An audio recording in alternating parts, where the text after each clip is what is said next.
Back on Closer Look on this Wednesday, the 25th day of March. A little hoarse today. Are you? I am losing my voice. Want to know a funny story? Yeah, sure. So, what else you got? I'm today? ready for a laugh. So years ago when I worked in radio, religiously once a year, for whatever reason, I would lose my voice. Just wake up in the morning, voice is gone. Same time of year? No, various times. I'd feel great. No running nose, no flu or cold. My voice would just be gone. I would always get a note from my doctor, who was a family friend, to give to my program director. And the doctor would always write on the note, please excuse Scott from work.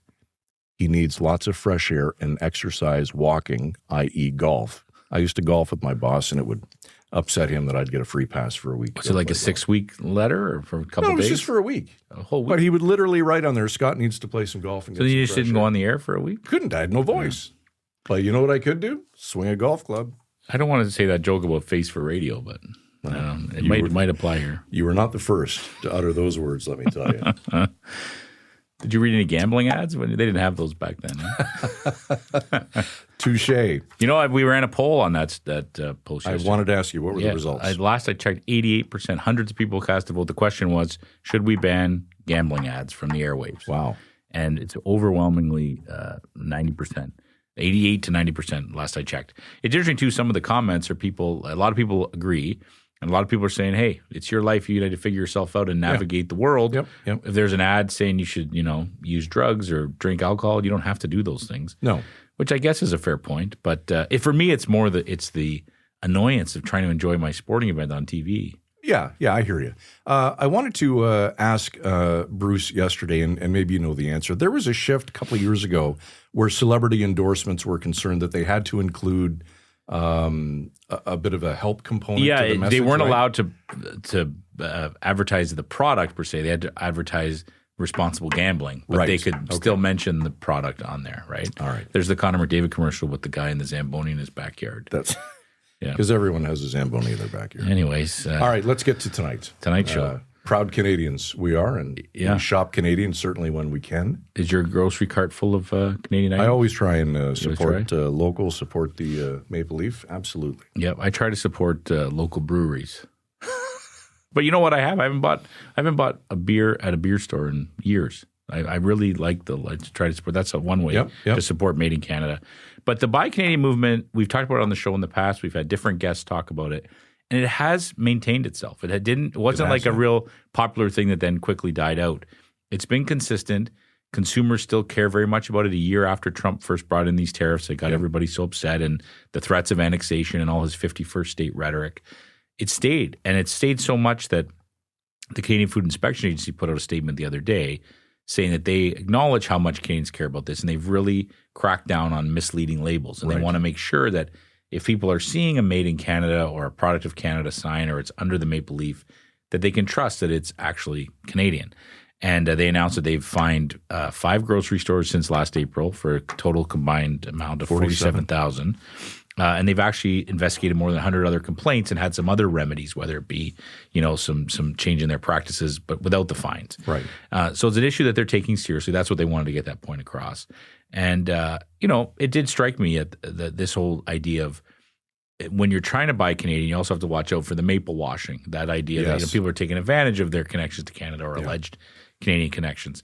So we're going to talk some more about – the other angle, too, is some people saying, well, that's not a very high fine for a big grocery store. What's that going to do? But there's some serious reputational damage, No too. question. So we're going to talk all about that today. Who's our guest today? Our guest today is Richard LeBlanc. He is the professor of governance, law, and ethics at York University. At a time when more Canadians are trying to shop with intention, scanning shelves for Maple Leaf labels and choosing products they believe support the domestic economy, some of the country's biggest grocers are being fined for getting that label wrong. 2 Ontario stores owned by Loblaw were recently hit with fines for mislabeling products as Canadian. The dollar amount, relatively small, but the implications potentially much bigger, because this isn't just about a sticker on a shelf. It's about consumer trust, corporate accountability, and what happens when a marketing push collides with regulatory reality. Richard LeBlanc is a professor of governance law and ethics at York University, and he's been watching how companies respond to exactly these kinds of risks. Richard joins us tonight from Toronto. Richard, welcome to Closer Look. It's great to have you. My pleasure, Scott. Nice to be here. Richard, you said this moment is unlike anything you've seen in terms of Canadians wanting to buy local. Are you surprised that the movement has been sustained for so long? No, I think it is caused by the U.S. tariffs, and I think Canadians are exercising their pocketbook, and they're saying, "Listen, not all Canadians, but many Canadians are saying I want to support Canadian companies." And when it comes to groceries, which every Canadian has to buy, right? They want to be able to rely on the labeling, product of Canada, made in Canada, even the use of the maple leaf. They want to be able to rely on that in an easy, seamless way to exercise and support Canadian companies.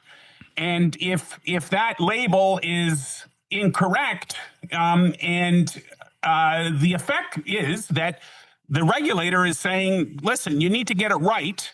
And my point is, if the label is incorrect, Canadians are mistakenly enriching unjustly other companies that are not associated or produced or made in Canada.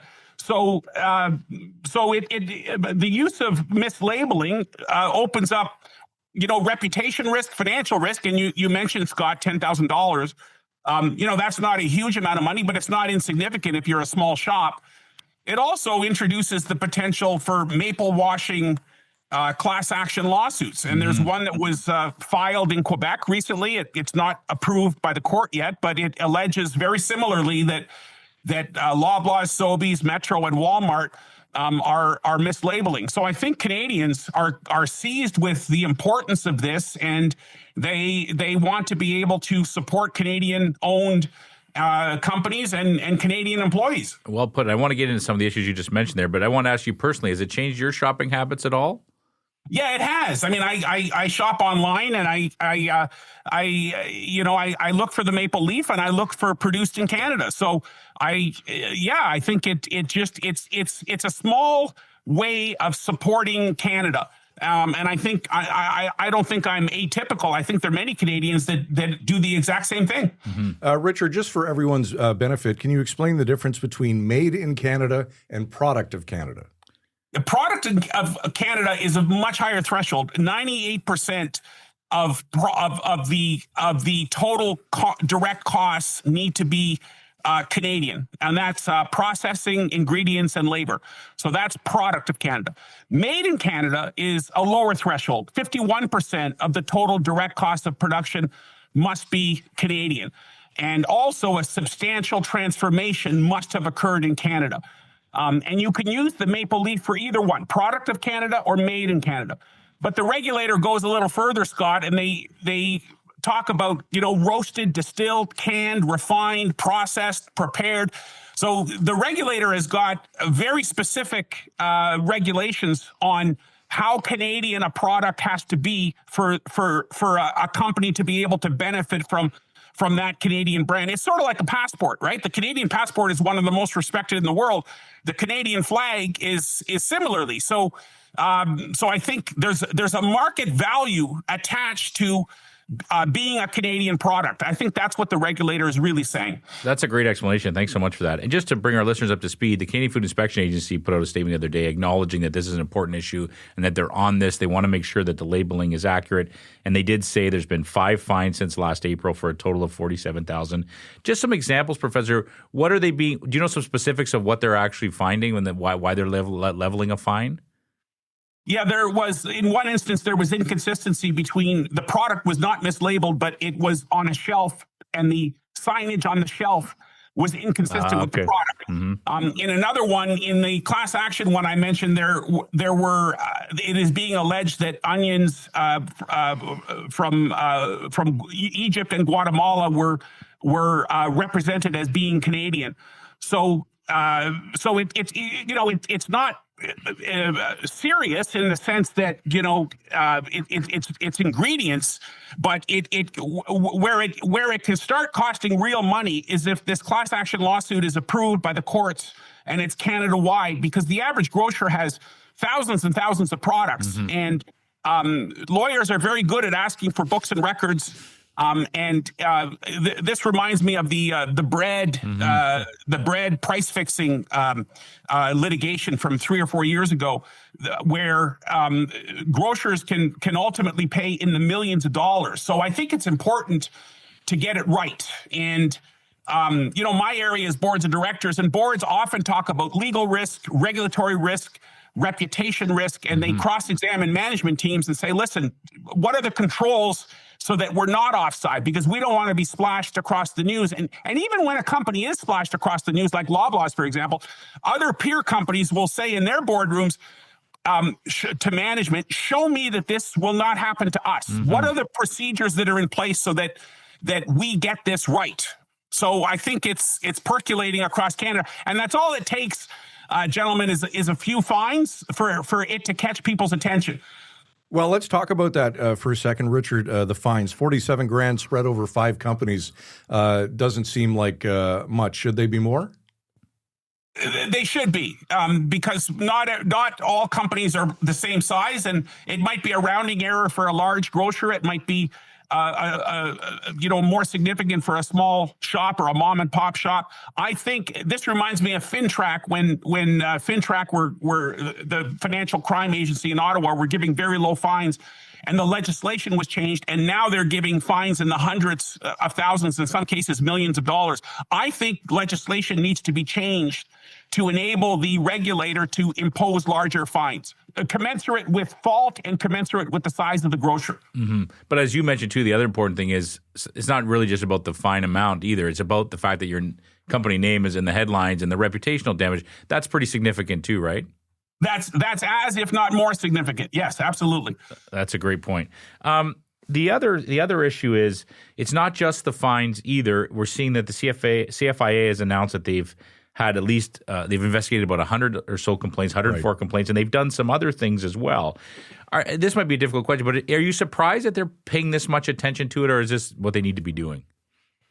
Food is very important. It's not just labeling; it's also ingredients and language and the metric system, and it's health and safety. So I'm not surprised that the food regulator is seized with this, and I think, as I said, it's so widespread that every Canadian has to buy food in one way, shape, or form. So I think the regulator this is not going away, and I think there's going to, and in fact, gentlemen, I predict that there's going to be more fines. So I think it's incumbent on companies to. You could even use, if you're clever, you could probably use artificial intelligence and blockchain to associate from the so-called from farm to field to plate, so that you actually get it right. So that by the time you get the package, if you're a retailer, by the time you get the manufactured package, you're comfortable, you're confident that we have gotten this right. And I'm also starting to see contracts with third parties, manufacturers and designers, et cetera, to get this right, so that everybody in the supply chain, there's no weak link in the supply chain, so that Canadians can be comfortable when you go into a grocer or when you shop online, you can grab an item, and it shouldn't take you a long search. You should grab an item and it should be right there, and you should be able to rely on that. You shouldn't be taxed with uncertainty. It should be clear, it should be accessible, and it should be seamless. Richard, is the Buy Canadian movement having a real impact, or is it really just a feel-good thing? No, I think it is having an impact. When you look at the surveys of the number of Canadians that are going south of the border, that are spending their money in Canada, and you look at tourism, and all that affects jobs. You look at even attractions like Las Vegas, and even you look at laws like federal, provincial, and municipal laws have all changed now to compel companies. If there is a Canadian supplier in first instance, and I'm generalizing, but these are what the laws are saying. If there is a Canadian company in first instance, you need to buy Canadian.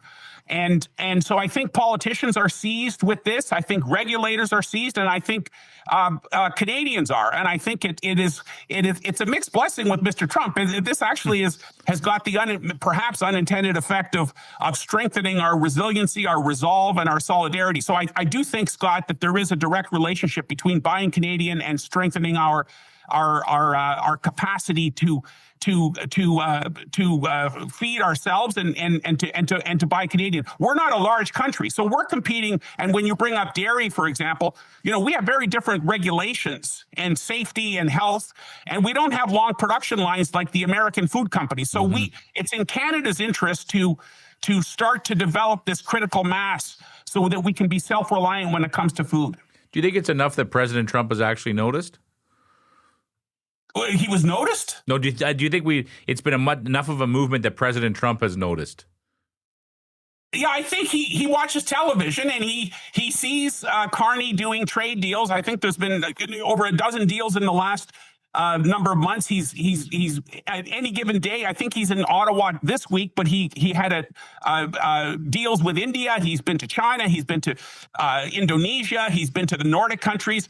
And I think Canadian businesses should be following suit so that we can begin to diversify our trade. A worst case scenario, gentlemen, is that we right now we're sort of living in a bit of a bubble because 85% of our goods are tariff free. They're CUSMA. And if Trump can very easily, and he's already mused about this, he can very easily walk CUSMA back, Canadian, U.S., Mexico free trade agreement, and impose a tariff like other countries of 10, 20, 30%.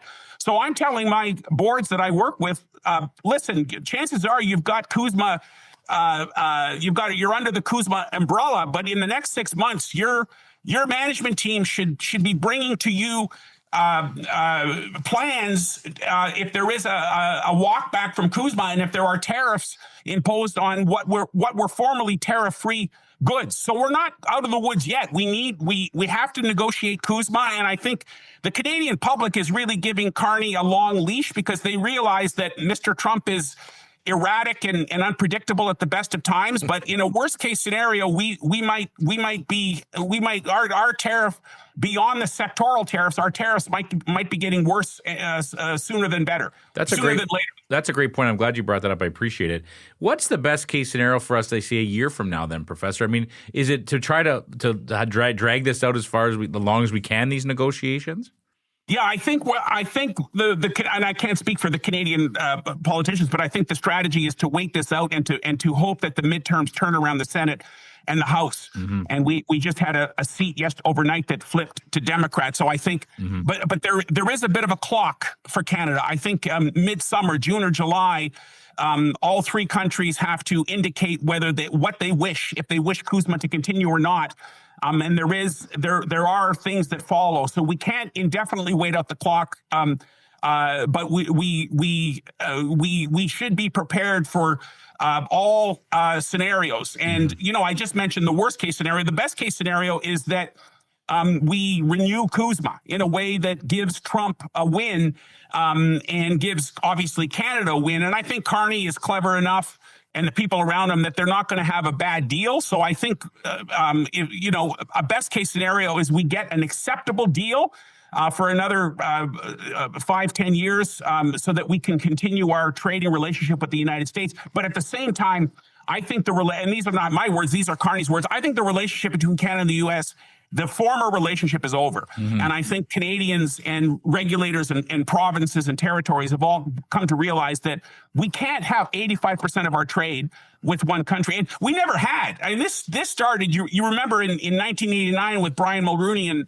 and John Turner, the free trade agreement that started. I mean, over the last 35 years, we've been progressively intertwined with the United States. So I think we have to really de-risk from that and become a little more resilient and have trade agreements with other countries. That's a great point. It's been a great conversation. Thank you so much, Professor. I do have one more question for me. You are a professor of governance, law, and ethics, and obviously a very smart guy. Ethics, I just think, Professor, has it ever been crazier the way the world has changed so much to be an ethics professor and thinking about ethical dilemmas we're facing as a world? You ever ever had to put more thought than you do now? I try not to use Trump in my classes repetitively, there's no shortage. It's on an hourly basis, right? So you read the news, and I tell my students, right, like don't read my textbook, read the newspapers, and come to class and talk about ethical dilemmas. And I said, okay, so what's our ethical dilemma for today? And all the hands go up. So yes, it's a good time for comedians, and it's a good time for professors. Great stuff. On that note, Professor, before we let you go tonight, any final words? Well, I'm glad that the story is being pursued. I think it's important, and I think it's the thin edge of the wedge when it comes to CUSMA negotiations. But I think the stronger that we band together and support Canadian companies and Canadian workers, I think that nothing bad can come from that. Good stuff. From Toronto tonight, there's Richard LeBlanc, Professor of Governance, Law, and Ethics at York University. Professor, appreciate your time. Good to see you. Thank you, gentlemen. Have a great day. Bye now. Imagine being an ethics professor today. You wouldn't need a textbook. No, I couldn't even imagine, right? Yeah. It's like, I think he might argue, but I think we've reached the end of ethics. There's no more ethics anymore. None. No, out the window. Ethical frameworks are out the window. But it's interesting because you think of it, he said he advises a lot of boards and talks about these. And it is, reputational damage is so important, right? And your reputation is everything if you run a business, right? So people are all up in arms about, $10,000 fine. That's nothing. That's peanuts for these guys. Yeah, it is. But their name on the cover of the newspaper or on Closer Look, I mean, that's you can't recover from that. Priceless. You can't recover from that. So put a price on it. Great conversation. I was glad that we got to meet Richard and that our listeners and viewers got to meet Richard. I asked him if we can keep him on our Rolodex, and so I'm sure we'll have him back for some other ethical discussions down the road. Absolutely. All right, that's it for us this evening. Closer look at villagemedia.ca. That's our email address. Reach out anytime. And, of course, you can sign up to receive episodes straight to your inbox free of charge. closerlookpodcast.ca. For Zach Trunzo, executive producer of this evening's program, and Michael Friscolanti, our editor-in-chief, I'm Scott Sexsmith. Thanks for joining us. Oh, don't forget, Dan Schulman, tomorrow night, 7 o'clock, prior to the start of the baseball season. Let's go. To that. Let's go. Go Jays. See you tomorrow night, right here on Closer Look.